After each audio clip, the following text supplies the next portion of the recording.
учим своих детей тому, чему учили нас наши родители, передаем какие-то заветы, делимся своими собственными жизненными открытиями и передаем те задачи, те мечты, которые сами не успели осуществить.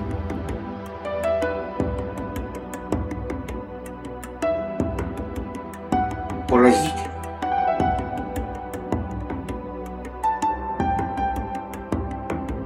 Я эту светлую идею хочу осуществить у себя на родине, в Якутии. И тут действие перемещается в Санкт-Петербург.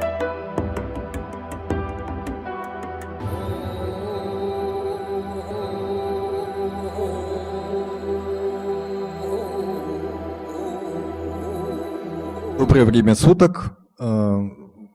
Вас приветствует Якутск. Меня зовут Владислав Левочкин, и я люблю литературу так же, как любите ее вы.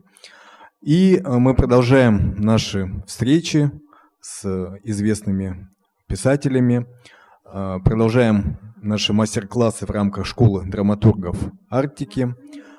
Школа драматургов Арктики посвящена памяти якутского писателя, драматурга Василия Егоровича Харасхала.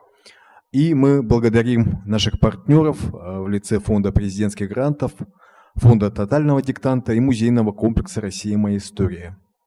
И сегодня у нас в гостях писатель, драматург, редактор, журналист, лауреат многих литературных премий и Большой литературной премии России, удостоенный государственной награды «Медаль Пушкина» Иван Иванович Иннокентьев. Давайте его поприветствуем.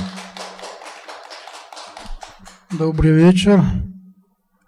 И, как обычно, мы начинаем знакомство с нашим гостем через знакомство с его текстом. И мы прослушаем читку в исполнении артистов Санкт-Петербурга в постановке Ксении Никитиной.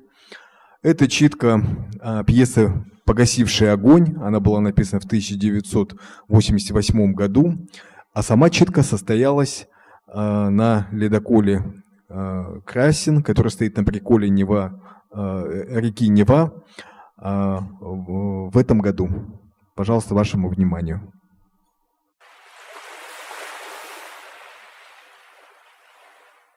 На сцене вокруг большого круглого камня расположились старейшины племени. Все они одеты в звериные шкуры, некоторые ежатся от холода, за исключением Тхора. Старейшины держат руки неестественно прямо. Поднимается Мату, вождь племени Черной Сосны. Кто из вас, ничтожные, помнит, чтобы Мату вставал, прежде чем разомкнет уста свои на совете старейшин? Никто не помнит. Не было этого, потому и не помните. Но сейчас я стою перед вами, будто равный среди равных. Не тот сегодня день, дабы кичиться родословным. Никогда еще не подвергался большей опасности наш великий народ. И если вы и я ничего не решим сегодня, завтра все племя Черной Сосны встретится с предками в стране теней. Говорите, я жду совета. Медленно встает Верзила с кошачьими повадками.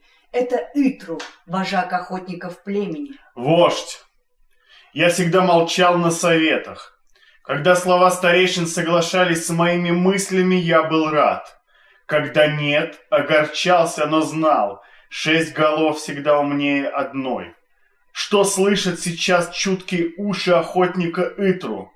Рыдания, стоны и проклятия.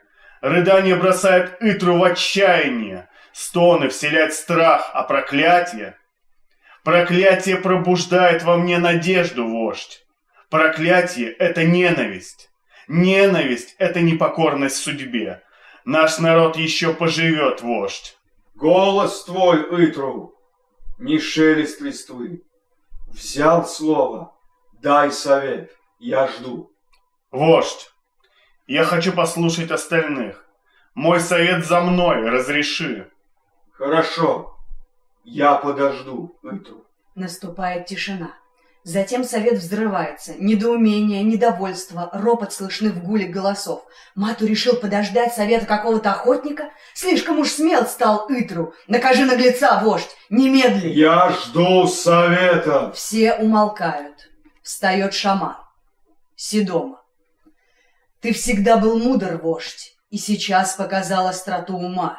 Не стоит благородным оленям сражаться меж собой, когда на подходе к ним волчья стая. Я думаю, вождь, что нам первым делом нужно избавиться от лишних ртов. Вот-вот пойдет снег, начнутся холода. По-моему, пора возродить мудрые обычаи предков. Пусть старики и больные покормят волков во врагах Голубой долины, иначе мы не перезимуем, вождь. Ты бы лучше попросил, шаман, чтобы небесный владыка вернул людям руки. Великий Сидома знает, что человек без рук – это уже не человек. Среди множества людей может быть один безрукий, его всегда прокормят. Но когда на целое племя безруких приходится один старый тхор, этого слишком мало. Тхор никогда не сможет прокормить даже нас, совет старейшин. Умные слова, тхор, хотя и запоздалые. Скажу тебе, что я воздевал эти руки, то, что осталось от них, к небесному владыке 3 дня и 3 ночи. В первый день и в первую ночь я просил оставить руки всему народу нашему. Он не сделал этого. Во второй день и вторую ночь я просил сохранить руки совету старейшин. Он не услышал меня. В третий день и в третью ночь я просил за тебя одного, тхор. И тогда только он снизошел до молений Сидома. Быть может, потому что зовешься ты сыном неба. Он не меня пожалел, Сидома, он пожалел наш народ. Лишь гибкие пальцы способны поддержать огонь. Лишь согнув локти, человек принесет охапку дров. И мы должны денно и ношно Поливать ему в рожу, вот что мы должны делать. Жаль, что нельзя помочиться на небо или посидеть по-тяжелому на его сером пузе. Пожалел нас небесный владыка. Без рук оставил, не без голов. Довольно, Итру. Не нам, двуногим тварям, спорить с высоким небом. Сидя у священного камня, выбрось из головы дурные мысли. Так говорили наши предки. Так говорю и я, вождь Мату. Я своей властью прогоню тебя от камня. Старейшины вышвырнут тебя из совета, а люди заставят покинуть племя. Ты хочешь быть отвергнутым, Итру? Нет, вождь. Я буду молчать, снова молчать. За тобой совет, Итру. Я помню, вождь. Шаман сказал, что небо не будет на нас гневаться, если мы избавимся от стариков и больных.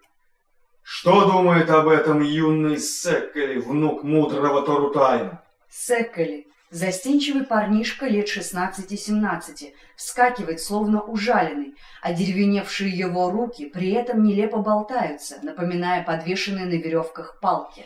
Великий вождь, Секкели слишком молод, чтобы делиться мыслями на совете старейшин. Секкели передает совету предсмертные слова деда своего, Торутая. Племя черной сосны вымрет в тот день, когда оно позабудет, что вокруг него живут другие племена. Страшный недуг поразил нас, но он пощадил остальных обитателей Голубой долины. Моим сородичам надо идти к людям иных племен, идти не с протянутой рукой, а с твердой верой, что они еще люди. Вы не сможете выкапывать съедобные коренья, охотиться и ловить рыбу. Вы не сможете себя прокормить. Вы не сможете и одеть себя. Но отвердевшие, потерявшие гибкость, не чувствующие боли руки моих братьев и сестер в состоянии сбивать с деревьев орехи и плоды, толочь зерно. Еще многому предстоит вам научиться в горестной грядущей жизни. Знаю одно. Если вы будете посильно помогать людям, они о вас позаботятся. С такими словами умер мой дед Турутай. Этот подлый мальчишка лжет нам в глаза. Не таков был старец Тарутай, чтобы советовать идти на поклон к недоноскам из Межозерья. Лучше принять голодную смерть, чем ради жалких подачек терпеть их насмешки. О, как они будут рады отплатить нам за все прежние издевательства. Правду говоришь, Сидома. Племя черной сосны любило смеяться над людьми из Межозерья, над их неуклюжестью, медлительностью, тугодумием. Но мы ведь поступали так не со зла, от глупости нашей, кичливости. Да они никогда и не обижались на нас. Встречаясь, всегда звали в гости, угощали щедро. Помнишь, Сидома? Они очень добрые люди. И думаю, я правильно решил, Тарутай. Мы найдем в Межозерье верных друзей. Этот змееныш успел крутить Тхора, моему могуществу конец. Без хранителя огня, без его живых рук я никто. а вместе мы были бы непобедимы. Я рассчитался бы, наконец, с гордецом Мату, очень скоро отправился бы он вслед за стариком. Из Итру же я сделал бы верного пса. Попробуй, кто подойди к Седоме. Жаль, затаиться и терпеливо ждать — тяжкий удел прозевавшего добычу. Мудрый Мату, неужто и ты веришь внуку Тарутая? То, что думает Мату, ты скоро узнаешь. Я пришел сюда послушать советы старейшин племени. Убивать стариков и больных мы не будем. Это глупый совет Седома. Не обижайся. Мы должны думать не о том, как перезимовать, а как жить дальше. Не пойдем и в Межозерье. В племени Черной Сосны никогда не было попрошаек. Старец Тарутай сошел с ума. О, дальновидный Мату! Пришло время заговорить тебе, Итру. Все высказались. Как бы нехотя поднимается Итру. Неожиданно он резко взмахивает, будто дубиной негнущейся рукой, и обрушивает его. Обрушивает его на голову Секели. Мальчик падает замертво. Все вскакивают. Молчание. В племени Черной Сосны и впрямь нет больше попрошаек. Пора, вождь. Слушай мой совет. Небесный владыка думает, что, отняв руки, он жестоко покарал нас за гордыню? Нет, великий вождь, он ошибается. Превратив наши руки в это, он превратил нас в избранный народ. Да, мы отныне не сможем сами добывать себе пищу, но и взывать к людской жалости я не собираюсь. Смотрите, вот лежит человек, которому я только что раскроил череп. Это первый двуногий, убитый собратом, и он будет не последним, если люди из Межозерья не станут нас кормить. Все начинают недоверчиво осматривать свои руки, вернее то, во что последние превратились. Шаман бьет руками-дубинами по священному камню. Раздается гулкий звон, похожий на стон. Шаман в страхе отшатывается. Вождь ничего не замечает. Он опьянен открытием Итру. Ты говорил, Тхор, что люди без рук не люди. Я тоже так думал, каюсь. Но бесстрашный Итру доказал нам другое. Да, мы не люди, потому что мы выше их, мы сверхлюди. И пусть я не умею даже поднести готовую пищу ко рту, я смогу заставить сделать это человека из Межозерья. Ай да мудрый Итру! Хочешь стать вождем, а? Ты спас от гибели свой народ. Ты достоин этой чести. Веди нас, храбрый Итру, в Межозерье, в горы, в небо. Эй, люди, охотник Итру спас нас, возвеличьте его, любите его, повинуйтесь ему. Ликующий народ заполняет сцену. Тхор остается в стороне от всеобщей радости. Склонившись над телом Секели, он пытается как-то вернуть его к жизни. Быстро убеждается, что это невозможно. Тхор стремительным шагом уходит за кулисы. Возвращается, бережно неся в вытянутых руках грубый сосуд с мерцающим на дне огоньком. Тхор поднимает руку, призывая к тишине. Теперь слушайте меня. Тхора, сына высокого неба, хранителя огня. Этот слабый язычок пламени я получил много весен назад из рук самого посланца Всевышнего. С тех пор племя Черной Сосны не раз меняло место стойбища, пока не добралось наконец до благодатной голубой долины. В пути заваливало нас снегом, секло градом и дождем, руки и ноги наши сковывало жестоким холодом, но мы вместе сохранили и пронесли через все этот крохотный огонек, залог жизни племени Черной Сосны. Пока он горел и мог зажигать другие огни, большие и малые, ничто не угрожало моему народу. Смотрите же, люди, что делает старый Тхор. Может, хоть узнав цену своей жизни, вы перестанете радоваться чужой смерти. Пух! Вы думаете, что выживший из ума Тхор выкрикивает пустые угрозы? Вы уверены, что сможете отобрать огонь у людей из Межозерья? Зря надеетесь. Мой младший внук, ветроногий Олгин, мчится сейчас к ним черным вестником. К восходу солнца люди Межозерья уже будут знать о ваших замыслах. Не только они, все окрестные племена покинут завтра Голубую долину. Покинут на время, пока не вымрет последний из рода Черной Сосны. Такова воля высокого неба, таково решение его сына. Пусть отвернется от меня мой народ, я готов к этому. Об одном печалюсь. Нет рядом со мной старца Тарутая, нет его внука. Что ты наделал, Тхор? Хранитель огня, обрекающий на смерть свой народ, не будет жить. Оставь его, Мату, Тхора тебе не убить. Он сын неба. Слизняки! Кто сказал, что вместе с вами подохнет и Итру? Итру всех бы вас сожрал, но остался в живых. На то он и Итру. Я ухожу. Тех, кто смел, ловок и не знает жалости, зову с собой. Волкам следует держаться вместе. Итру уходит. За ним вслед Гагачай, нелепо размахивая руками дубинами. Убегают еще несколько мужчин. Уныло разбредаются остальные. Сцена пустеет. Кто посмеет осудить человека, который, погубив мало, спас множество? Достоин ли я прозываться сыном неба и дальше? Возьмет ли высокое небо меня к себе? Занавес.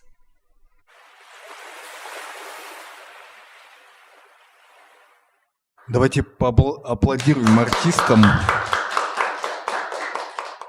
Иван Иванович, а эту пьесу ставили или вот не было, была только опубликована она? Она была опубликована, да, но, как сказать-то, наполовину была поставлена, что ли, потому что в 96-м году, когда Юрий Макаров поставил первую пьесу, он,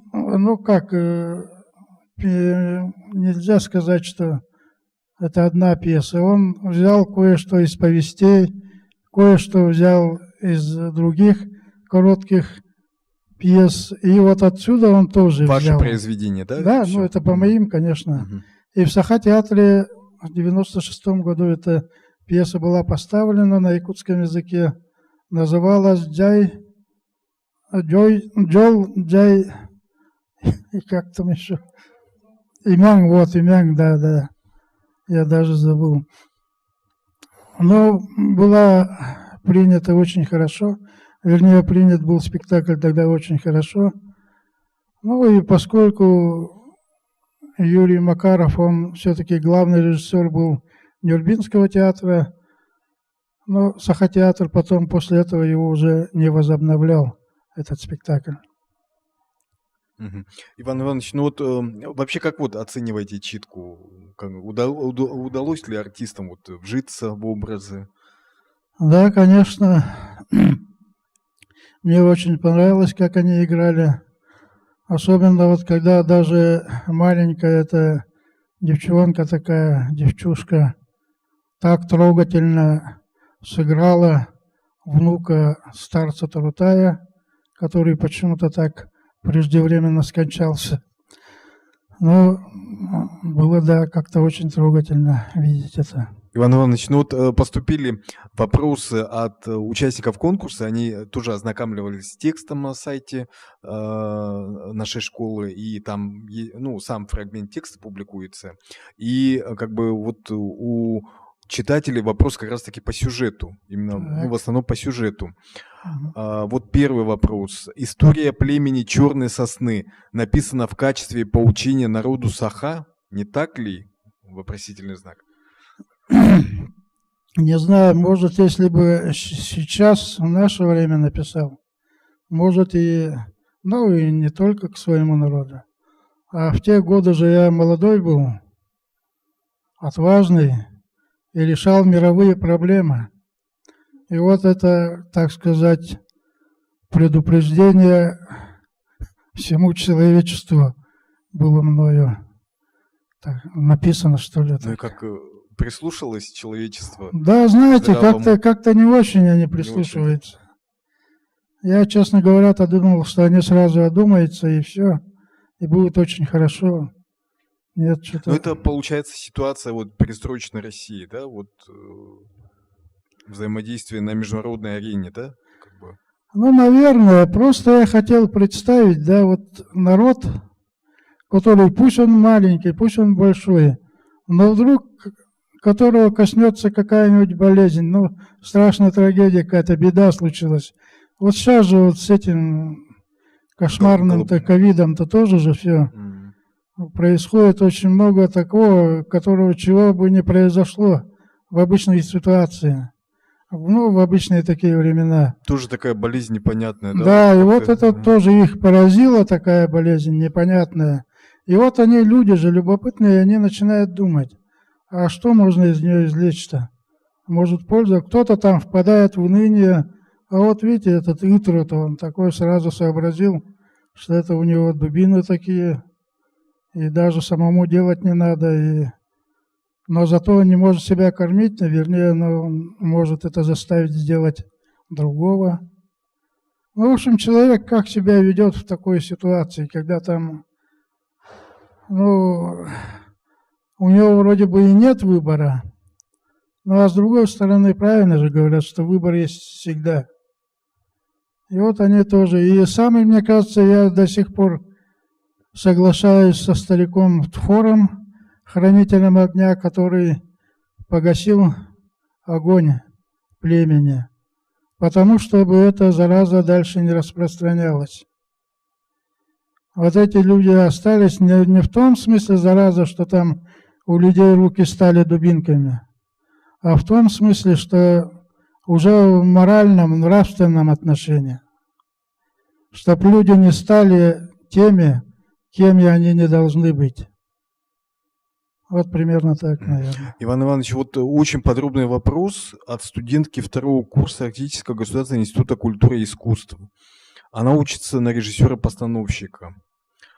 Очень много тут написано. Для начала хотелось бы поблагодарить Ивана Ивановича за то, что дали нам, читателям, возможность насладиться таким интересным произведением. Я, как будущий режиссер-постановщик, при прочтении фрагмента произведение «Погасивший огонь» как будто видела все действие у себя в голове. Конечно, хотелось бы в будущем и вправду увидеть постановку данного произведения. После прочтения фрагмента вашего произведения у меня возникли следующие вопросы. Что вас вдохновило написать данное произведение? Ну, мы ответили, да? Что бы вы посоветовали вождю племени Черной Сосны Мату в данной ситуации, если бы вы были одним из членов Совета?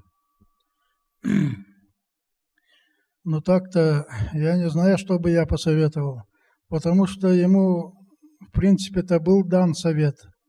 И хороший совет, видимо, этим старцам Тарутаям, видимо, это был человек, к мнению которого прислушивались. Но почему-то всегда в жизни случается так, что в такие моменты-то как раз и народ и лишается своих вождей. Ну, именно тех людей, к которым надо прислушиваться, а не только повиноваться. Понимаете, это две большие разницы. Вождю человек должен повиноваться, а мудреца, старца Тарутая, к его словам они должны прислушиваться. И вот этого человека не стало, и, как говорится, сразу произошло то, что произошло. Короче говоря, там разброд и шатание в полном, мне кажется, это. А Мату я бы, конечно, не стал ничего советовать, потому что он даже не прислушался к совету Тарутая, мудреца, посмертному совету, который он передал через внука. И даже на его глазах убили его внука. Произошло первое в мире убийство человека человеком. И все это как бы снимается тем, что Итру там нашел выход такой вроде бы для племени. Но не все, как говорится, в мире решается силой. Вроде бы немощный старик Тхор, хранитель неба, он же не стал там сражаться, да и он и не мог, наверное, с Итру сражаться-то. Но он погасил огонь. Он погасил то, на чем вообще вся жизнь была построена вот этого племени. И я думаю, ну-то и тогда думал, и сейчас думаю, что он, в принципе, поступил мудро. Но я об этом говорил, что там это в таком моральном плане он, конечно, правильно сделал. Потому что эта зараза пострашнее будет. Если каждый будет там, используя свои слабости или что-то там, наоборот, силу заставлять себя обслуживать кому-то другому. Но сейчас же есть такие попытки, это везде, всегда так. Люди всегда остаются людьми. Иван Иванович, вот еще вопрос по рассказу «Вождь». Другое произведение, да? Как вы считаете, почему злого вождя из рассказа «Вождь» его соплеменники не должны были убить? Они должны были терпеть выходки этого самодура, пока он умрет от старости. Здесь вот как бы уже наоборот. Частая тематика, да? Вот. Ну, это интересно. Это первобытных кто-то сообществ. нашел уже даже не просто эту пьесу посмотрел, да, а прочитал, вернее, а нашел рассказ. Рассказ «Вождь», он из серии, из цикла «Когда мы были первобытными». Тут, видите, все-таки разница-то какая. Когда не они были первобытными, а когда мы были первобытными. Мы именно. Вот в этом я хотел вложить в в название этого цикла рассказов понятие о том, что человек, он, вечен, наверное, в каком-то смысле. И, в принципе, он, человек, не меняется, по большому счету. Вот у него была возможность, как я там в этих цикле рассказов я даю, как человек открывал для себя мир. И вот он изменился, этот человек. И уже после того, как он изменился, в нем уже все, больше меняться ему некуда.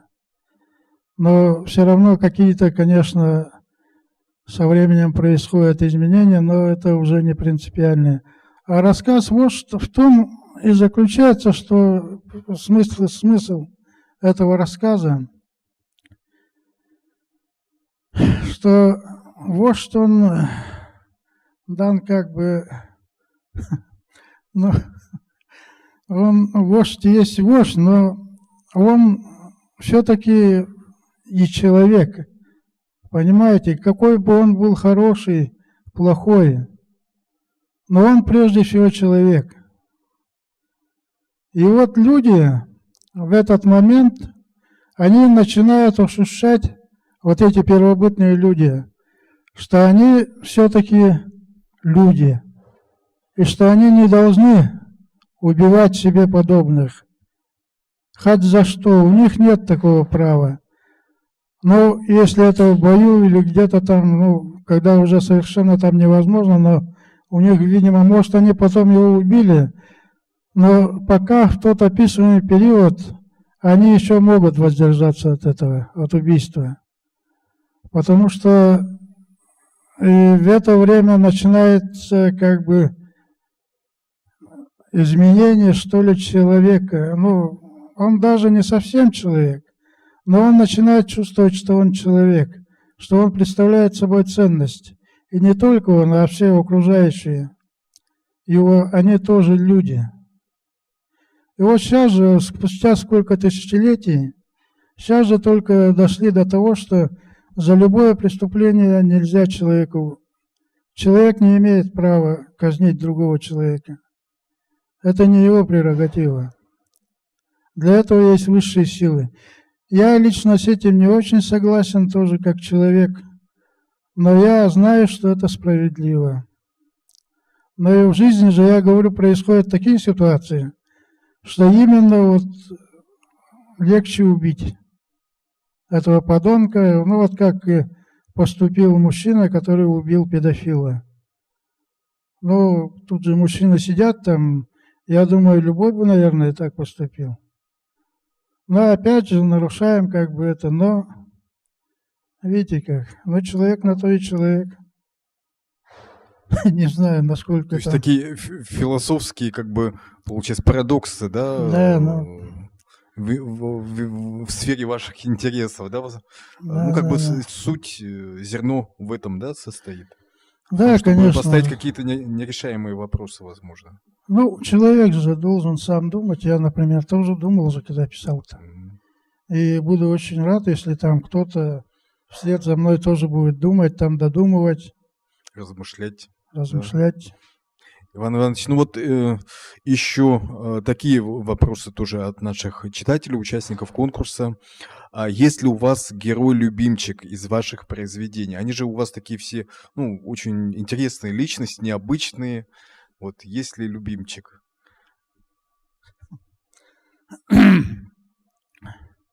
Любимчик – это, наверное, слово не очень подходящее. По отношению к писателю? Да, по отношению к писателю. Потому что одного полюбишь, так другим-то совсем другое отношение будет. А этого я, как родитель, не имею права допускать, как говорится, такого отношения к своим. Ну, ладно, я этого Итру там, скажем, вообще скажу, что он очень плохой, а вот Хор какой молодец. Но с другой стороны же, Итру-то он же тоже не просто был законченный негодяй. Он же очень много сделал добра для своего племени. Он же вожак охотников. Считайте, что он кормил все племя до этого. Ну и тут случилась беда, конечно. Но это когда врывается беда, тут же тоже, опять же, возвращаемся к этой пандемии. Там же очень многое прояснилось в мире. И вот так же у них происходит. Вот Итру показал свою внутреннюю сущность. Человек раскрылся. А так могло пройти, если бы все было так нормально, он бы, может, еще 20-30 лет там руководил своими охотниками. И был бы в почете и уважении, все такое. А Хор, который, вот, например, погасил пламя, да, ну, вернее, погасил огонь, на котором как бы держалось все его племя. Он же убил практически своих соплеменников ради других людей. Тоже какой-то странный подход. Вот убить своих ради чужих, ради жизни чужих. Но дело в том, что его свои превратились в нечто страшнее, чем другие. И я думаю, вот Хор имел на это право. Но хотя, опять же, вроде бы поступил плохо. Понимаете, вот они все разные, и в то же время как-то из них выбрать любимчика очень сложно. А вот тут я хочу сказать, что у меня нет любимчиков, конечно. Есть вещи, которые очень трудно давались, и сейчас даются. Пишутся, которые тяжело, с натугой бывает. Вот вспоминаю по этому поводу пьесу «Черный шаман». Она вроде бы пошла нормально, и потом в определенном каком-то месте вдруг заглохла, застопорилась. Да хоть ты вешайся, вообще не идет ничего дальше. И в это время как раз мы решили встретиться, поговорить там, посидеть, пообщаться в гостинице «Лена» со знакомыми ребятами, которые приехали из районов, которые и городские там были. Кто-то в депутаты там подавался. Ну, это перестроечные как раз времена там. И, ну, общались, видимо, хорошо общались, потому что один из нас там, из этих ребят, надел мою шапку вместо своей и уехал, ушел пораньше. А у меня шапка была, как она называлась-то тогда, не норковая, а вот сурковая, да. Вот моя супруга подсказывает. Потому что она тоже как пострадавшая половина. Да, сурковая была шапка, а у нее была старенькая такая, как рысья шапка.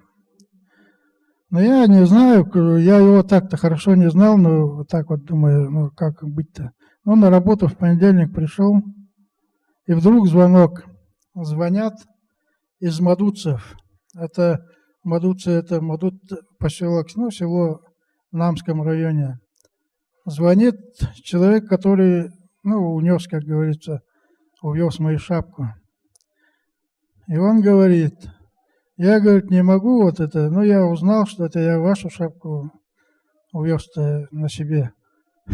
Поэтому, ну, я не могу до конца недели вам эту шапку вернуть. Если у вас есть возможность, вы сами приезжайте ко мне, я там сразу вам отдам, потому что шапка, говорит, у вас очень хорошая, у меня она не очень, я понимаю, я виноват. Ну, что там, у меня работа была не такая уж там, чтобы можно было не отпроситься на полдня. Отпросился, автобусы ходили нормально, я поехал в Мадуцы. Этот человек оказался главой Наслега. Ну, тогда они назывались председателями сельсовета. Он был председателем сельсовета, он меня очень хорошо принял. Поговорили уже по-настоящему, не так, как там в Якутске-то, по-городскому. А так вот, чисто по-якутски, там все, кто такой, откуда, там все вот так. Поговорили, и потом выяснил, ну, я сказал, что у меня тут дедушка похоронен. А дедушка у меня был Угойдан Оюн. Ну, Иосиф его звали, и по-якутски его Угойдан, и Оюн — это шаман. Он, что интересно, он никогда в руки бубна не брал, но обладал очень таким сильным гипнозом и был учеником известного кабяйского шамана Матага.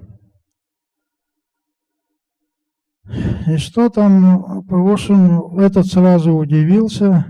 Как, говорит, а что это? У тебя дедушка тут похоронен? Я говорю, да, он похоронен в местности Коска-Баганата, Кошкина пашня.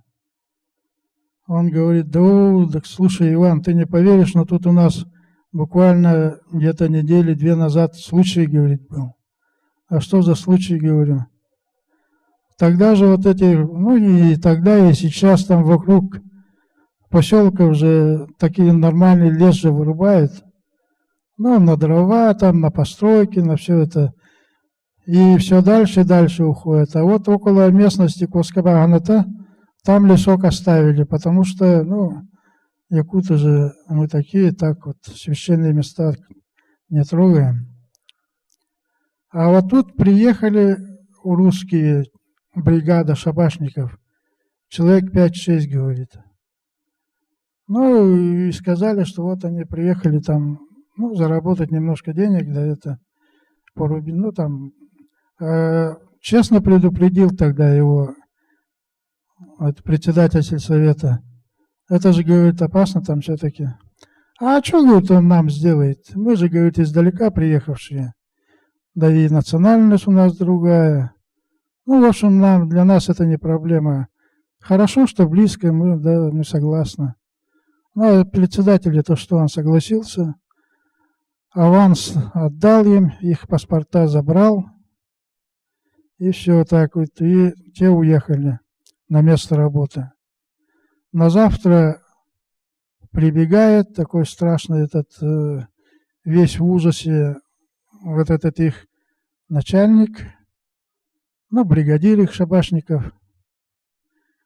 Давайте, говорит, наши паспорта, вот ваши деньги, мы их даже не истратили, ничего.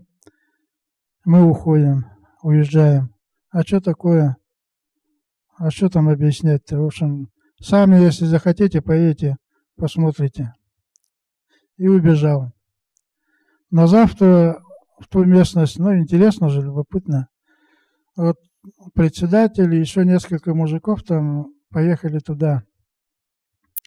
И оказалось, ну, как только они въехали в этот лес,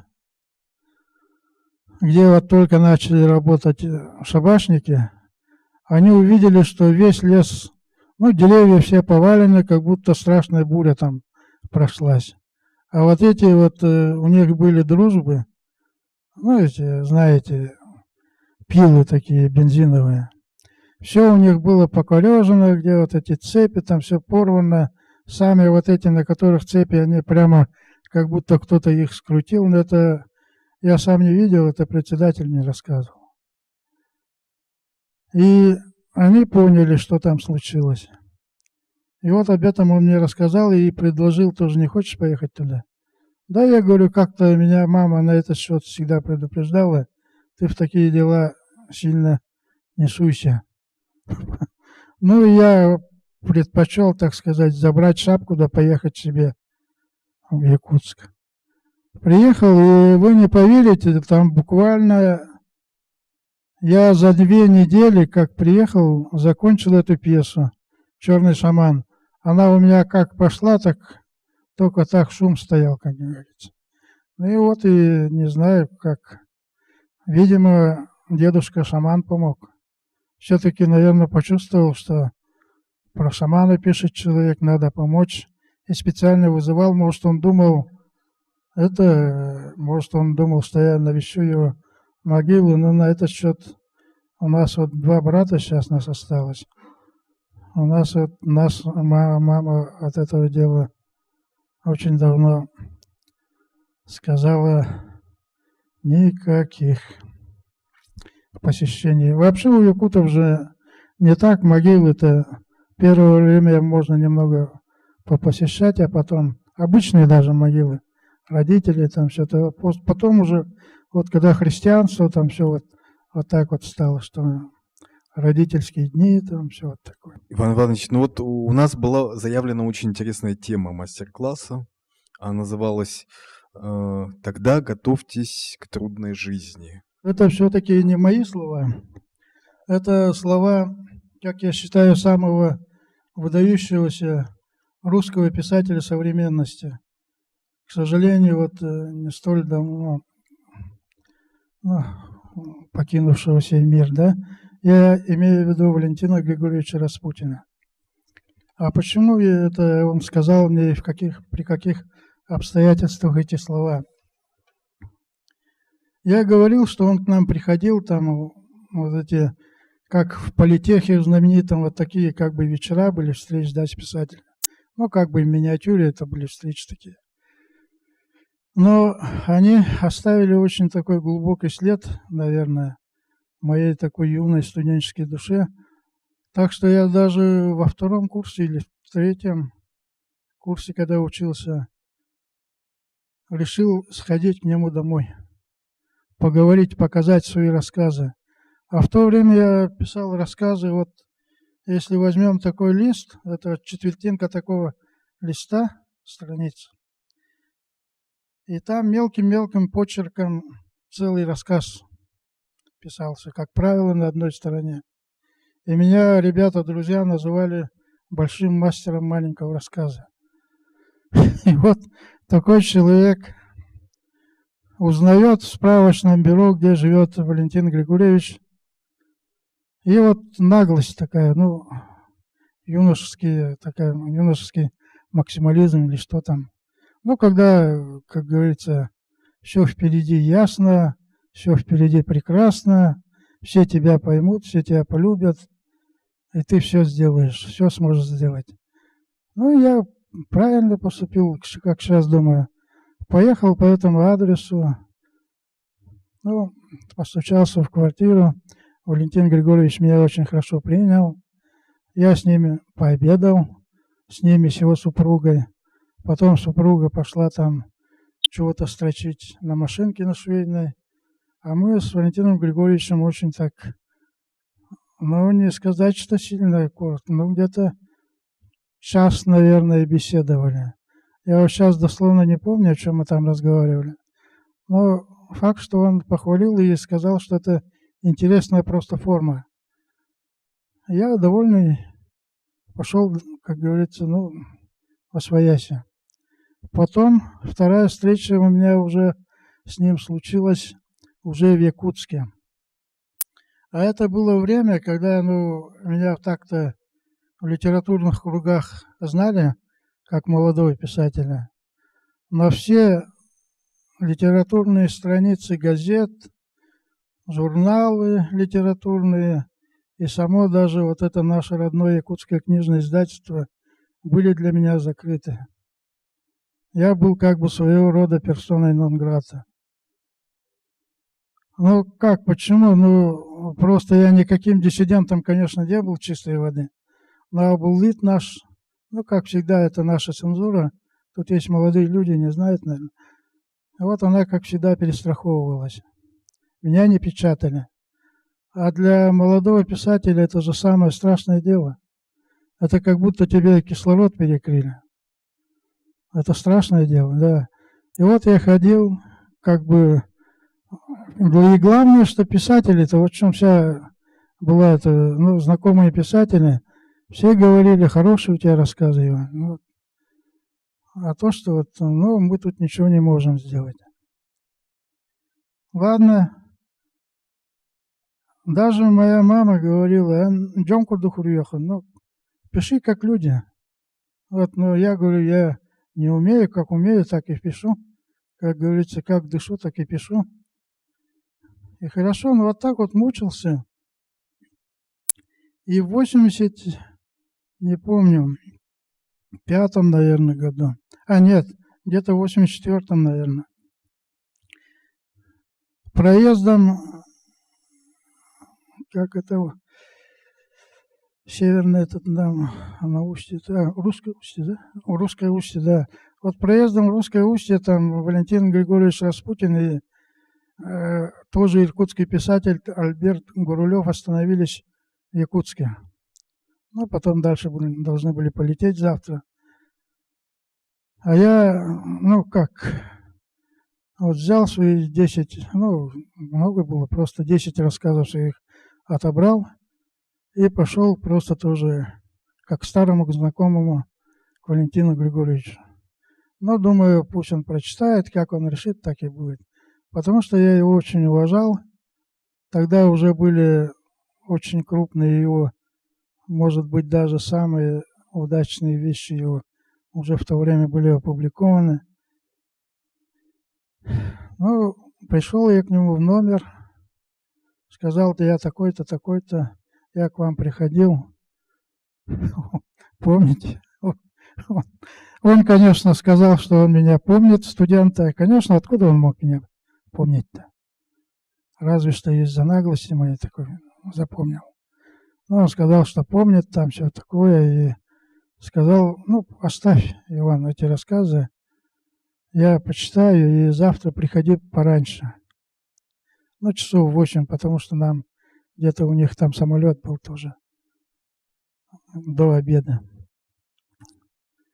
Я нормально, конечно, не спал ночью, и вот заявился утром, ровно в 8 часов, там я, он был уже давно вставший, они позавтракавшие уже были с Альбертом Гурулевым. И вот он сказал, ну, я вижу, что у него лицо такое, как бы сказать, это одухотворенное, что ли. Я почувствовал, что тут что-то нормально вроде бы. Он с порога не погнал. Потом он говорит, вот я прочитал все ваши рассказы, очень внимательно прочитал. И скажу, что это просто прекрасные мысли. Но если вы говорите дальше, Иван, будете так писать, а я сказал, что и дальше так буду, я по-другому просто не умею. Он сказал, тогда, Иван, готовьтесь к трудной жизни. Это вроде бы он на мне, как говорится, крест поставил, да? Ну, не ну какой писатель без публикаций-то? Это сейчас вот все хвастаются, что они там писали все в стол, там что такое. Ну, вы же рассказывали, что вы, наоборот, ощутили... А вот я сейчас, да, а я наоборот это, когда он, человек, которого я считал вообще гением, сверхчеловеком, и этот человек сказал, что у меня просто прекрасные мысли. Он же не знал, что скоро, буквально через год-два перестройка начнется, что все изменится. Он не говорил, что там это готовится к трудной жизни, что ты вообще-то не то пишешь. А он сказал, что наоборот, что ты пишешь-то хорошо, но у нас условия такие, что готовься к трудной жизни. И я сразу так обрадовался и побежал тогда молодежку. Там я уже не работал в молодежке, но мой друг Олег Емельянов, мой бывший заведующий, работал там еще, и я ему сказал, слова передал Валентина Распутина. Он за меня тоже очень обрадовался. Кстати, это Олег-то тоже был такой человек, это редкий тоже среди творческих людей, кто умеет радоваться чужому, ну, чужой удаче, там все такое, искренне обрадовался. Ну и мы с ним, он, между прочим, сам предложил это дело сбрызнуть, и мы очень даже хорошо сбрызнули это дело, и все. И после этого мне как-то уже было, ну вот то, что не печатают, как говорится, до лампочки было. Потому что я знал, что у меня хорошие рассказы. И я решил про себя, я очень упрямый человек, и решил, что если так, то я буду писать. Пусть 20 лет не печатает, пусть 30 лет не печатает. Вот так. Ну и, конечно, это не значит, что там раз это название этого мастер-класса так называемого, пошли эти слова, что там писателям молодым надо обязательно готовиться к трудной жизни. Ну и вот у каждого по-разному складывается, конечно. Но если вы как настоящий писатель будете стараться быть настоящим писателем, то это... Легко не будет, да? Да, вы должны думать, что вот все, что плохого, злого происходит в мире, что это происходит как бы по вашей вине, по крайней мере, при вашем соучастии. И вы, и ваша миссия, как бы попытаться хоть что-то там исправить, внести свою лепту какую-то. Ну, основная аудитория наша, это как раз-таки, ну, те, кто интересуется драматургией, те, кто, может быть, хотят себя попробовать, начать. Надо готовиться к трудной жизни. Да, конечно.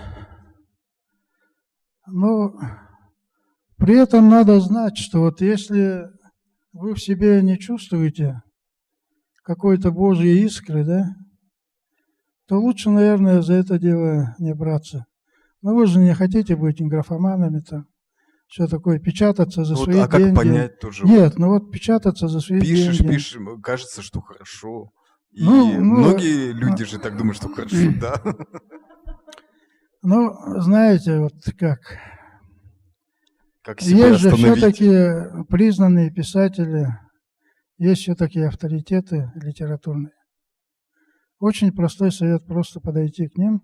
Да, должно быть мнение, да, и показать вот свою вещь. И попросить не так вот там слезки полить, там что-то такое, а сказать, чтобы он вот по-настоящему сурово оценил, и что вам это будет, то, что вам это крайне важно знать, что вы из себя представляете как сочинитель. Ну, это вообще вот действительно очень хороший совет и важное такое, как бы, вы же в свое время тоже напутствие получили от Распутина, конечно. Да? И молодежи тоже важно получить вот от настоящего писателя, от того, кто, ну, имеет уже, ну, определенные достижения, да, жизненные и профессиональные, получить какое-то наставление, учение какое-то, да? Ну, знаете, в то же время я вот совершенно не сторонник и не любитель вот этих, ну, меня, наверное, за это осудят в Союзе писателей, вот этих совещаний молодых писателей, там вот таких дел. Потому что если ты писатель, то это уже у тебя есть. И человека нельзя научить писать. Это же чувство языка, там все это должно быть врожденное, понимаете? Я вам такой пример приведу. Как-то я спросил одного очень известного поэта нашего, это еще лет 20 назад, он был живой. Я спросил, вот вы переводите поэтов русских, да? У них все стихи зарифмованные, да?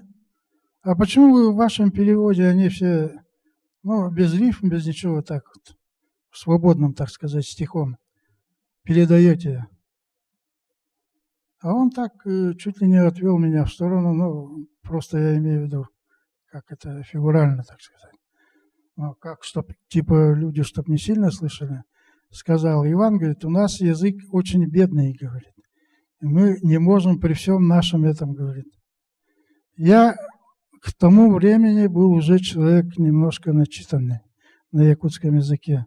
Я не знал, что это, ну, не полностью, конечно, там вот стихи Орбиты, Ивана Орбита Слепцова. И вот я ему сказал: а вот вы говорите, бедный у нас язык, да? А как человек, которого убили, когда ему еще 30 не было, в 42 году в лагере, расстреляли, якобы за попытку там, это в лагере там они восстание хотели поднять якобы. Вот этот человек написал огромную оперу, огромную поэму в 340 строк. На одних рифмы все амонимы были. Представляете, что это? И это бедный язык якутский. Амонимами написать вот поэму огромную, 340 строк. И вот он так тогда как-то это паник немножко. Да, сказал. И все, и на этом наш разговор закончился. Но, правда, после этого он не перестал со мной здороваться. Так что тоже человек был, видимо, вполне достойный. У меня по ходу ваших рассказов 2 вопроса появилось, поэтому я задам их поэтапно. Первый вопрос. Вы сейчас рассказали о своем дедушке, и поскольку все мы как бы продолжение своих предков, то хотелось бы поподробнее узнать, кто ваши предки, и был ли там какой-то творческий человек, может быть. Почему вы стали писателем? Что вас сподвигло на это? Может быть, какая-то, может быть, что-то семейное. А второй вопрос вот какой. В вашем творчестве очень четко прослеживается тема гуманизма. Вот, как мне кажется, такая главная тема. То есть человек, его выбор. То есть человек должен оставаться человеком всегда. Вот как это сделать? Большой вопрос, и вы ставите его перед читателями. Сразу ли вот вы, как писатель, осознали важность этой темы? Или, может быть, вы раньше вас интересовали какие-то другие вещи, и потом только с возрастом вы пришли вот к таким глобальным вопросам? Мой прадед, вот отец моего деда, вот Ойдана Юна, он был Николай, Случникула его звали, Николай Звезда. А почему его так звали? Потому что этот человек, он был середняком, там все прекрасно, у него семья была, всех он работящий был мужик, все содержал, все жили в достатке, как говорится, семья жила. И этот человек имел привычку считать звезды. И не абы как, а вот он по-научному подходил. Это человек-то живший еще когда. Вот он на сектора он делил небо и считал по секторам там вот это. Я иногда, говорит, сбивался, но там чего-то там, видимо, узнавал, что там какие-то они меняются, что-то такое. Все это у него было учтено, он что-то там записывал. И вот этот человек, когда умирал, он сказал, вот единственное его, в чем он, чего ему судьба не додала, как говорится, да, он, умирая, сказал: все, я прожил жизнь как человек, мне ничего больше вроде бы от нее не надо, но воспитал детей, там все это. Но я очень недоволен тем, что мне не удалось досчитать звезды на небе, понимаете? Вот с такой мечтой был человек. А потом за ним идет этот Ойдан Оюн, тоже очень интересная личность, но про него это рассказывать очень много, как вот Владислав говорил, можно. Он как меня спасал там несколько раз, брата моего спасал. Вот даже в Иркутской области, откуда родом моя жена, вот он даже там меня спас. Об этом случае Ага знает, как все его родные тоже, потому что это почти на их глазах произошло. Так что для них нет таких понятий, как расстояние, там что-то такое. А по отцовской линии у меня, наоборот, был дьячок дедушка. Он якут был. А он женился на дочке единственной сильного поручика Ивана Быкова. Может, кто-то, если читал, там у меня есть книжка детская, называется «Жизнь и приключения Ваньки Быкова на Говорящей горе». Это в Сангарах, где прошло мое детство. И вот он так и называется вот по имени прадеда. Ну и по моему имени, наверное, тоже, но фамилия у него прадеда Быков. А второй вопрос, значит, это насчет гуманизма. Ну, знаете, это, наверное, заложено с самого рождения, может, в человеке, которому судьба, у которого судьба предопределена в каком-то смысле. Потому что, вот смотрите, я, будучи неграмотным, 4 лет, да, переписывал книги, а мне не разрешали до 7 лет отец, хотя он был сам прекрасно образованный человек, он говорил, у ребенка должно быть детство. И мы в школу шли уже еще неграмотными. Я в 7 лет пошел в школу, ни одной буквы не знал. Так и мои братья там, наши 4 братья. И потом я думаю, что это правильно. Потому что у детей должно быть детство, но у наших-то там все было, у наших, детей наших. А вот сейчас-то что это, разве детство там? Это вообще это кошмар какой-то, а не детство. Ну вот так я вот полностью этим своим детством пользовался. 4 года переписывал книжку, там все, потом дальше пошли такие тоже дела, что понял, что это меня сама судьба куда-то ведет, потому что вот когда я стал членом Союза писателей, в России в 92 году, уже Россия была, но билеты нам давали советского образца. И вот я его захватил с собой, не потому что он просто такой красивый, а потому что у него интересный номер от этого писательского билета. У него номер 07077. 3 семерки и 2 нуля. Ну как вот? Вот могу передать человеку, чтобы он освидетельствовал. Да. И вот с этой книжкой самое интересное, да, Советского Союза давно нет, а тут Союз писателей СССР же. Потом еще орден Ленина и все такое, но с ним спокойно пускают во все правительственные учреждения. Как будто у стоящих там на посту милиционеров на время закрываются на это дело глаза. Вот, и поэтому, как сказать-то, гуманизм-то он же, наверное, все равно я не стал сразу таким уж гуманистом. Да я вообще-то понял, что я гуманист, это когда Валентина Александровна начала мои там рассказы, к ним предисловие писать, к книгам моим, я понял, что я, оказывается, большой гуманист. А до этого ни сном, ни духом. Я учился на филологическом факультете, отделение журналистики. И к нам постоянно приходили, выступали иркутские писатели. А Валентин Григорьевич Распутин, он же тогда в Иркутске жил. И вот он как-то на одной из встреч сказал, что вот вы, наверное, думаете, а тогда он уже был известный писатель. И он сказал, вот вы, наверное, думаете, что вот там Валентин Распутин такой умный, там он все вот это, как он все в голове там все это делает, это смастерил, там все это смоделировал, все это так вот написал, такой умный, прямо мудрый. А это, говорит, не я.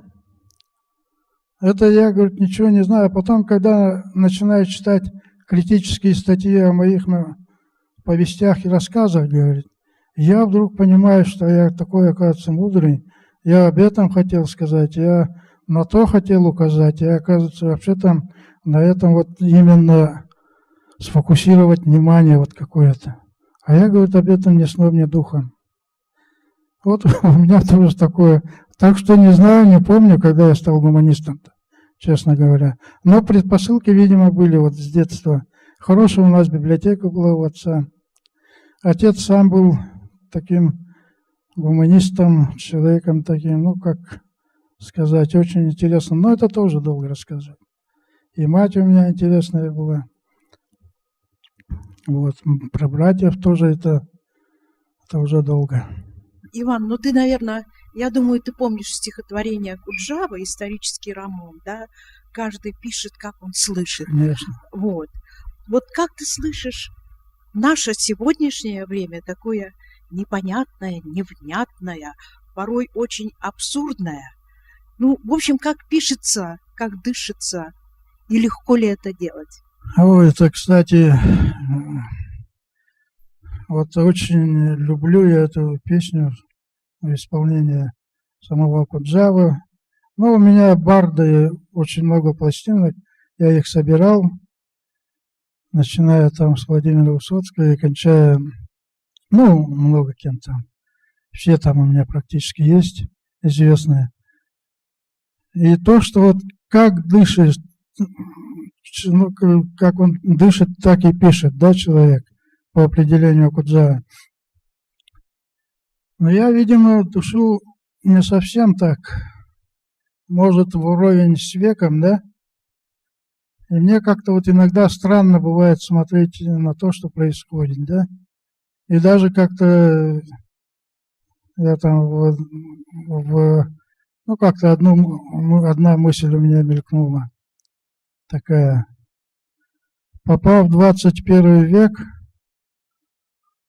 он понял, что и этот староват для него.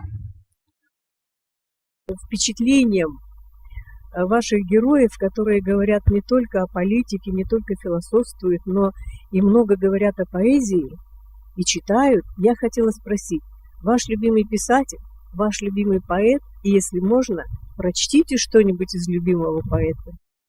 Ну, любимые мои поэты, это, конечно, их очень много, но я бы все-таки, ну, потом уже с годами осознаешь.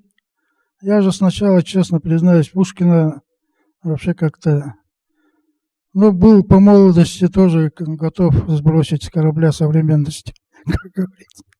Ну, а потом, когда начинаешь думать, я вот все время маленький был там школьником, думал, почему отец все время наизусть читает его стихи. Он Аюнского прекрасно читал стихи, Пушкина прекрасно. Вот он великолепно знал, очень много наизусть стихов знал именно Аюнского и Пушкина. Может, они все-то как-то в голове остались, это что-то.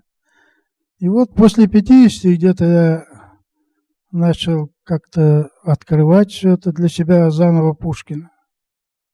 Что-то удивительное, какие-то вообще не скажешь, что это вот, даже стихи, когда писал он их 20-летним человеком и 19-летним, это такие стихи, такая глубина. А вот люблю я еще очень Николая Рубцова.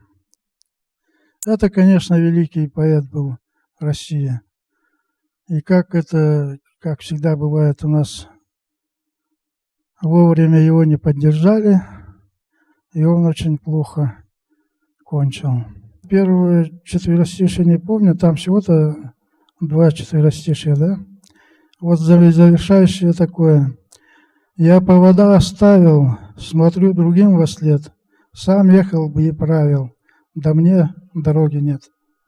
У нас теперь подключение, мы вот тоже как бы долго очень ждали и нас слушали Нюрба. У нас в настоящее время, конечно, вот много городов находится на связи, и в данный момент вот мы ждем подключения из Нюрбы.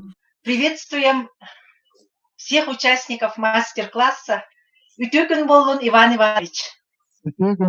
По произведениям Ивана Ивановича в Нюрбинском театре поставлено 2 спектакля. В 2003 году спектакль «Трифлина» в постановке Юрия Алексеевича. инсценировка Ивана Ивановича по роману Достоевского «Преступление и наказание». В 2006 году в Нюрнбергском театре был поставлен спектакль «Некто и некий». Исполнительница главной роли Венера Никитина стала победителем номинации «Лучшая женская роль» 5-го республиканского фестиваля «Сата», а спектакль стал победителем номинации «Лучшая режиссерская работа». Иван Иванович, у нас к вам такой вопрос. У вас всегда во всех произведениях очень интересные, необыкновенные персонажи. Как вы выдумываете своих персонажей и откуда черпаете свое вдохновение? Ну, персонажи-то, они должны быть, наверное, странными. На то они и персонажи, это же не живые люди. Просто если человек, если писатель что-то хочет сказать миру, он создает же вот этих персонажей и через них передает то, что он хочет сказать.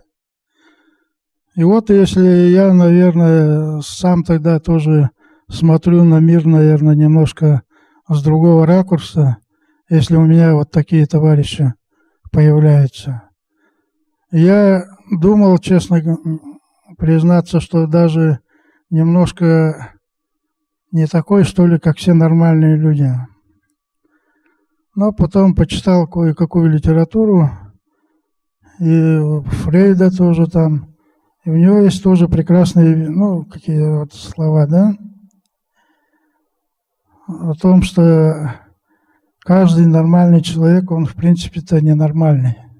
И я успокоился. Но, а странные они потому, что жизнь же сама странная. Это вот кто как посмотрит. Кто-то смотрит совсем по-другому, а для меня они люди очень интересные, они очень странные. Вот помните, как у Куприна там было в поединке-то? Вы не бойтесь жизни, вы, главное, не бойтесь жизни. Она веселая, занятная, чудная штука – это жизнь. Понимаете, вот и надо принимать ее такой, какой она есть. Но я, видимо, принимаю ее такой, ну, какую-то определенную ее часть, которая для меня интересна. И вот через этих людей я хочу передать миру, ну, людям, читателям и зрителям тоже, наверное. Вот как я вижу мир. Не то, что он каким должен быть, просто это мое восприятие мира. Так что там ничего такого нет удивительного. Они, может, и удивительные, может, и странные, но и сам мир он такой довольно как веселый. Иван Иванович, ну вот у нас еще подключение тоже. Сегодня у нас на связи Центральная городская библиотека Якутска имени Белинского, заведующая Розалия Николаевна Максимова. Вы сотрудничаете с библиотекой? Ну, а как сотрудничаю? Я к ним хожу просто за книжками. Ну, они меня знают так-то, в принципе. Центральная городская библиотека имени Виссариона Белинского вместе с ее читателями, подписчиками приветствует участников мастер-класса. И вот наш первый вопрос к Ивану Ивановичу. Иван Иванович, добрый день. Скажите,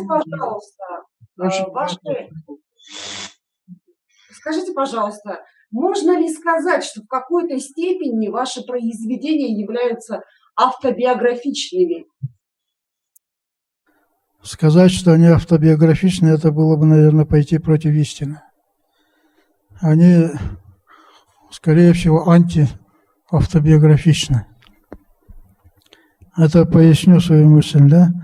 Когда еще был молодым, только начинающим писателем, я для себя составил такой кодекс, ну, типа молодого писателя. И одним из пунктов там был такой: никогда настоящий писатель не будет брать факты из жизни. Ну, имелось в виду, да, все, если он настоящий писатель, он все должен придумывать. И вот, может, это наивно звучит, все такое, но я очень уважительно отношусь, я об этом говорил, к тому времени, когда я был немножко умнее, чем сейчас есть, понимаете? Так что я верю этому человеку. И стараюсь больше... Ну, понимаете, вот есть писатели, да, такие вот... Иногда это бывает писатели одной книги, да, которые вот напишут что-то такое интересное там про... Что там, ну, из своей жизни, из жизни своих родителей, там что-нибудь. А пишут так хорошо, так прекрасно. Ну, все думают, вот это великолепный писатель появился. А он все как описал вот это, и все, у него ничего больше-то своего-то в голове-то нет. Понимаете, вот такого человека, ну, он, может, тоже имеет право, если он очень хорошо это все описал.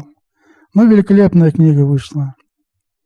Но мне лично такого писателя не хочется называть писателем. Все-таки писатель – это человек, который создает новые миры. Понимаете, я очень обрадовался, когда вот Аита Шапошникова, ну, она почти моя одноклассница, мы в параллельных классах учились. И вот она написала, вернее, заглавие ее статьи про мой юбилей, там она называлась так: «Мир, который построил Иван Иннокентьев». Понимаете, это уже мой мир. Никто его, как говорится, у меня не отнимет. Понимаете? Я создал свой мир, понимаете? Это, мне кажется, стоит чего-то. Но что столько времени потратил, на, ну как, и столько усилий приложил, столько сил, здоровья, может быть, даже, что вот что-то такое создать. Но я пытался писать так, чтобы это было интересно людям, но многим интересно, а многие не понимают. Но тут, как говорится, уже не моя вина. Вот к нам поступила, как только поступила ваша книга «Жизнь и приключения Ваньки Быкова на Говорящей горе», я сразу прочла эту книгу, да, мне очень понравилось, сразу окунулась в свое детство, да, и сразу вот приняла решение, давай я это прочту вслух детям, да, но у меня вот такое вот сомнение было, а вдруг нашим детям, современным городским детям, оно будет непонятно, да, и потом к своему восторгу, как по ходе чтения, смотрю, им очень понравилась эта книга, да, и у меня вот вопрос, Иван Иванович, есть ли в планах еще написать такие детские книги? Ну, спасибо, конечно, за хороший вопрос. Но про Ваньку Быкова мы уже немножко говорили. И я же тоже в предисловии честно пишу о том, что мне страшно, а вдруг там между нами, все-таки между моим детством и вашим, пролегло без малого, 50 лет, да, полстолетия пролегло. И как вот вы меня поймете, не поймете там. Ну, потом все-таки решаюсь на это дело, решился, написал. И, в общем-то, думаю, что поступил правильно. Потому что, ну, я не знаю, как Бичик, сейчас Аярджа, да? Бичик как решился напечатать ее 3000-м тиражом. Это же очень большой тираж для русскоязычной книги-то. Но он разошелся. Я вот думаю, вообще надо было мне перейти на детский, что ли. А то некоторые книжки у меня лежат пока. Ну, вот не самые старые, но вот которые поновее, как, скажем, прямо как горячие пирожки, их не расхватывают. А там, конечно, это вот я говорил, что автобиографиями не увлекаюсь, как говорится. Но тут Ванька Быков – это такой человек, что он взял мою жизнь практически на 90 с лишним %. Он очень обаятельный. Я сначала хотел его придумать просто, а он, ну как я вот всегда говорю, Им же только дай, как говорится, характер какой-нибудь, что-нибудь это, ну, как они там, какие-то мысли у них там появляются. Вот только им дашь это, они начинают жить собственной жизнью. И вот Ванька тоже, он решил, что он повторит, так сказать, мой жизненный путь детский. Ну и практически повторил, да. Это я почти. Вот так. Пожалуйста, еще вопрос, да? Иван Иванович, у вас достаточно сложные, заставляющие думать произведения, где вы искусно плетете интригу, заманиваете. А у вас в вашей жизни бывали какие-нибудь такие необычные ситуации, моменты? У каждого человека, наверное. Но тут еще должен сказать, что все-таки писатель, он не совсем обычный человек. Я как-то тоже в одном интервью сказал, что писатель – это человек, и еще один то ли полчеловек, то ли полчеловека, то ли еще непонятно кто. Понимаете, так что вот это не очень легкий вопрос про писателя, про... Как там вот тут я немножко отвлекся? Из жизни, вот описание, какие-то необычные вот, истории. да. Ну, а в жизни-то у меня было очень много необычного. Ну, вот даже вот номер, который показал. Потом был, ну, можно сказать, веселый случай, когда мы после окончания университета нас повезли на сборы на военные на 3 месяца в станцию Мирная. Это на границе с Китаем, Читинская область. И там, значит, когда начали нам обмундирование выдавать, а выдавали нам новое обмундирование, да, это 80-й год, но не недавно сшитое, а из запасов, где-то 50-х годов форма. И мне попались галифе офицерские. Вы представляете, что вот сотни человек, несколько сот человек, и всем нормальные вот солдатские, ну, тоже галифе, но маленькие, ну, с маленькими этим вот так, и с заплатками на коленках, там все это вот, ну, вот такие простенькие. А мне вот специально, как этот старшина почему-то выдал вот эти галифе офицерские. Ну, они без наколенников, конечно, с шикарным таким этим. Ну, галифе так и носит само галифе, но еще там когда-то вот в 50-е, в 40-е годы же они так шили что-то вообще, это галифе так галифе были. Но это-то все хорошо было, но до первого кросса. Потому что когда там, ну, побежали мы где-то километра на 3, что ли, я чувствую, что они меня очень, ну, порусят они просят просто. И они меня в обратную сторону тянут. А я-то, кстати, неплохо бегал там, и все у меня там, ну, спортивные достижения кое-какие были. И после этого я стал их ушивать. Ну, когда надо было просто форсить там, поэтому, то я, конечно, я с этими хотел. А когда там надо было бегать, я их ушивал. И поэтому вот хочу опять, вот возвращаясь к мастер-классу, да, как совет молодым тоже начинающим писателям. Конечно, это жизнь писателя, она тоже как-то немножко вот эти галифе напоминает, да? Жизнь, конечно, она же, ну, престижная какая-то, там все такое, премии, там звания какие-то с одной стороны, да? Но это я вот про то говорю, как потом по территории форсить там или на увольнение выйти там в таких галифе. Конечно, шикарно, все прекрасно. Ну, а потом начинается же кросс и обыкновенная вот эта жизнь писателя. Это жуткое дело, это... Там говорят эти гребцы на галерах, там бурлаки на Волге. Но это примерно то же самое. Так что вот эти галифе вовремя тоже вспомнились. Ну, а потом много было случаев. Но вот один тоже скажу, самый, может, известный. В 2009 году, 30 марта, я точно помню, потому что все это я записал, где-то в половине 5 вечера Я был у себя в доме один, и вдруг свет, вдруг появляется, ну, в марте же не так уж это же, хотя конец марта, не так же светло, в половине пятого. И тут в комнате, и тут яркий-яркий свет, но такой, который не режет глаза, он такой странный какой-то свет, да? И голос, благость и смирение. Это такие слова, вы понимаете, это меня бы убивали, я никогда бы не сказал этих слов, но я просто не знал таких слов.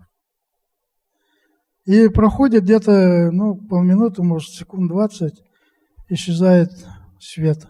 Ну, голос-то, само собой, понятно, он раньше исчез. Я сижу так в шоке, уже ничего не могу делать. Ну и позвонил первым делом Семену Ермолаеву. В то время он был единственный у нас верующий человек среди моих знакомых писателей.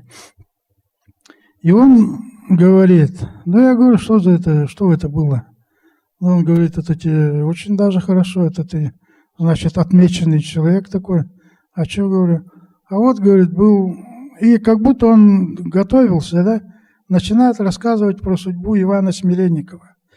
Опять смирение и опять Иван, да? И вот это был, он жил на Алеутских островах, что ли, я сейчас точно не помню. С ним общался еще свидетель Иннокентий. Он все там с ним вот записывал все его рассказы. И вот этот товарищ рассказывал, оказывается, что к нему являются ангелы. И это на самом деле, потому что он у них получал какие-то сведения о будущем, о прошлом, и научился каким-то вот азам целительства, такого, которого вообще никто не знал. И вот этот святитель Иннокентий ему, в общем-то, поверил. И, ну, он же видел, что он умеет там все это делать. А потом второй звонок, конечно... потом я еще у него спросил, а вдруг, говорит, это меня лукавый там, ну, путает, так сказать, соблазняет всяко разно там. И Семен тоже как будто готовился, говорит, а знаешь, Иван, говорит, это он при всем желании не может произнести эти слова. Благость и смирение. Вот так. И потом второй звонок, конечно, у меня был к Валентине Александровне. Она меня тоже успокоила, сказала, что тут ничего такого нет, это наоборот очень хорошо, что это значит, на тебя обратили внимание. И тоже об этом, значит, случае у меня была встреча в епархии, вот нашей якутской, ну там же приглашают иногда писателей. И вот на этой встрече, меня попросила, чтобы я рассказал об этом случае, ведущий это. Ну, я рассказал. И они, знаете, вот эти вот служители, так сказать, религии, да, они восприняли просто как обычное вот это, как будто я рассказал про какой-то обычный случай.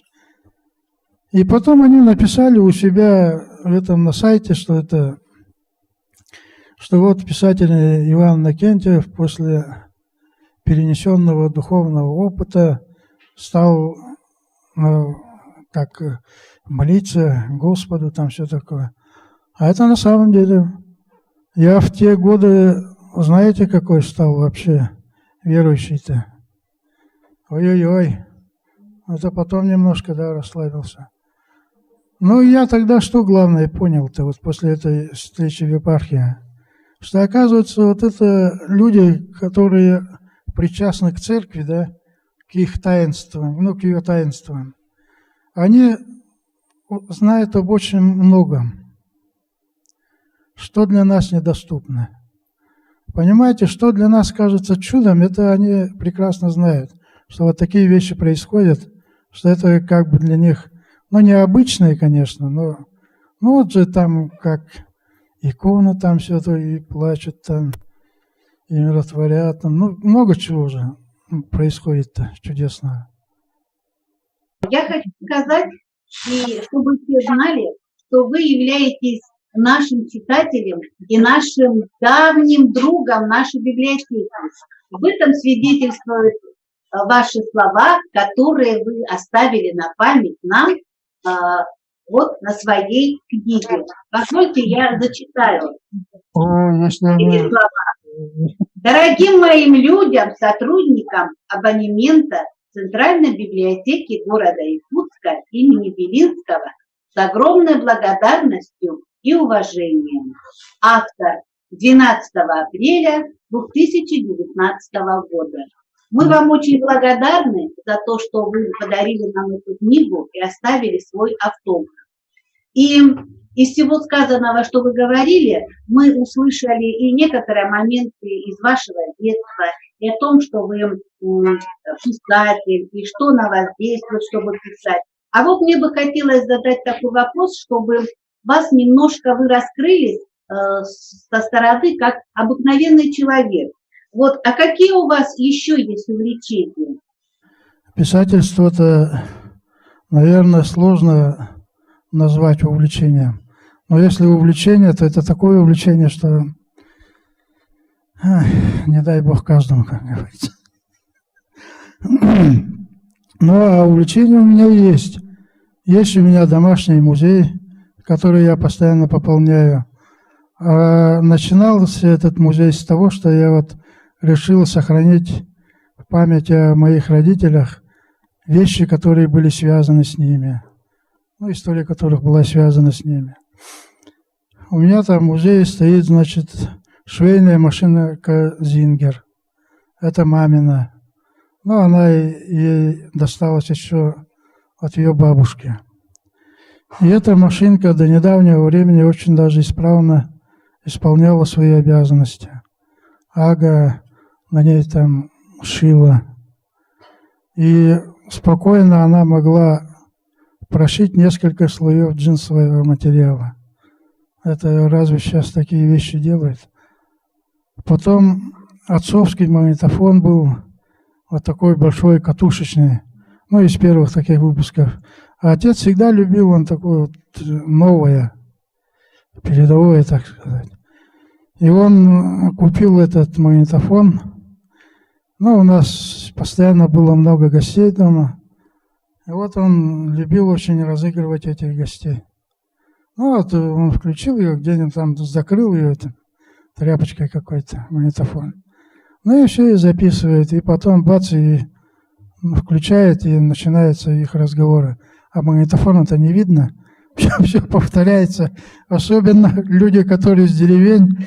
А к нами многие, вот это в Сангарах происходило, а многие приезжали же из Насляков. Отец у меня был адвокатом, и к нему много ездило. И вот тогда они удивлялись вообще, это был... И потом как восторгались, прямо как будто чудо какое-то. Вот этот, потом фотоаппарат его, Москва-5 называется, вот с гармошечным таким объективом. Там всего широкая такая пленка, и там всего 12 кадров. Но он портретный фотоаппарат называется. И отец очень любил нас фотографировать в детстве. Ну и не просто нас там, детей, но и всю семью. И вот этим фотоаппаратом, и вот его сохранил.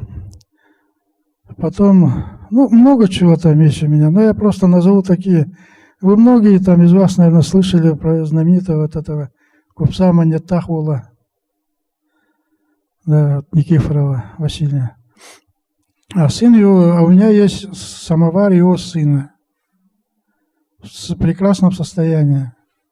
Вот только краника нет. Там сверху написано, что 1919 год, а там Никифоров ГВ. Ну, это сын Манетаха, Никифорова Василия. Гаврил Васильевич Никифоров. Знаменитый купец, там все. Потом что у меня там? Потом несколько у меня, вернее, 2 утюга есть таких ценных. Один утюг, так он вообще уникальный. Это подарок ко дню моего рождения Иннокентия Пестрякова, друга нашего. Он где-то, ну, утверждал, что он где-то конца 18 века может быть. Ну, уникальная вещь. Ну и потом вот сваты мои подарили этот утюг уже советский, но где-то 20-х годов прошлого века. тоже там, который через это, ну, с угольками. Потом что там, ну, много там у меня этих всяких вещей уникальных. Сами там кое-что покупаем. Потом второе увлечение там, ну как, я люблю очень делать свои вещи там, ну, сам что-то делать. Вот на даче там много чего я сделал там своими руками. Беседка там есть у меня такая тоже, ну, хорошая, не знаю, но для меня хорошая. Так, пожалуйста, был вопрос, да? Ну, тут еще я хотел сказать, что вот недавний совсем случай под девизом таким «Пенсионеры против пандемии» я решил прошлым летом сделать, ну, смастерить катамаран. Смастерить-то смастерил, конечно. Он у меня шикарный получился, большой там все. Фотографии все есть, но дочка еще предупреждала, когда я его только строил, что он у тебя очень тяжелый получится. А я говорил, что там, ну, все обсохнет, там у нас солнце, там все такое. Но все равно он тяжелый был. Ну как, ну в принципе нормальный, но тяжелый. А тут Аген день рождения приближался, 6 августа. Ну думаю, что там, дай-ка я это быстренько разобрал этот катамаран, черта, и маленький такой ботик сделал, двухместный, чтобы для прогулок таких с супругой по Хатынгуряху на даче. Ну и ничего так. У меня вот такой вопрос. Вот я хочу узнать ваши личные мнения по поводу литературы и журналистики. Вот. Современные? Нет, вообще в вашей личной жизни вот влияние литературы и журналистики. Не тяготила ли вас журналистика? Угу. И второй вопрос вот уже прозвучал, по-моему. Но я хочу узнать, вот намерены ли вы продолжить вот книгу о Ваньке Быкове, вот отроческие годы, допустим. Понял. Про Ваньку Быкова, наверное, вряд ли продолжу. Но у меня есть задумка, если вот этот роман смогу завершить, и, как говорится, еще останутся силы, то немножко отдохнув там, взяться за роман о первобытных людях. Я же говорил, что у меня там цикл рассказов есть на эту тему. И вот и этот роман будет не только для взрослых читателей, но и для детей. Ну вот как типа там «Борьба за огонь», там «Пещерный лев». Но это они более такие приключенческие, а я, ну хоть и будет там что-то, приключения как будут, но я хочу как, опять верен себе, да? Хочу написать вещь о том, как человек, вот не тот, который сейчас не меняется, а это люди, вот когда они самое происходило, они как из зверя перерождались. Ну человек же, он поначалу-то был просто зверь. И вот как они, значит, это племя, на них там то ли оледенение какое-то наступает, то ли катастрофа там какая-то. Беда я пока не решил. И вот они как бы уходят от этой катастрофы, от беды. И по пути они вот чем дальше уходят, и вот они более становятся людьми в таком современном понятии. У них там какие-то ценности они для себя открывают, которые были ранее для них вообще недоступны. Ну, это просто надо это опять рассказывать. Тут на меня Владислав Валерьевич скажет, что это опять... Иван Иванович, так, это вот... А второй вопрос-то какой был? -то? Первый, вернее. Вопрос какой был второй? Первый, вернее. Журналистика и писательство же, да? Ну как, я нормально отношусь и к тому, и к этому, потому что начинал как журналист, ну как. А вообще-то не знаю, может, начинал как писатель, потому что я в 4 классе начал свой первый роман. Так что не знаю даже. А чисто журналистские вещи начал писать уже в более, скажем, в зрелом возрасте, лет 17-18. Вообще вы пишете только на русском языке, да? Пишу я сейчас только на русском языке. Ну, потому что я, в принципе-то, рос как в окружении русской литературы, классической, и переводной такой, у которых были очень хорошие переводы. Вот 50-х годов, когда всю классику зарубежную начали переводить, это все на русском было, на якутском пока таких переводов не было. Но я помню вот это перевод Ивана Федосеева, если не ошибаюсь, про приключения Незнайки. Я первую книгу Незнайки, вот это «Как он в цветочном городе» с друзьями, это я прочитал на якутском языке. А дальше вот в переводе Ивана Федосеева, а дальше уже на русском. Но рос я в основном как стал там что-то осознавать, это в Сангарах. Там население, это шахтерский поселок, там население в основном русское. Учился я в университете тоже, единственный якут в своем курсе. А на якутском вообще не писали или писали? Нет, я писал. Писали. Я писал, даже печатал в современной газете. Там рассказы, короткие стихи. Угу. А потом, понимаете, я бы, может, и стал писать что-то. И может, как средний такой писатель, как по-якутски говорят, ортоваи. Такой писатель, может быть, и стал бы на якутском языке. Но, понимаете, я же застал еще наших стариков, народных писателей.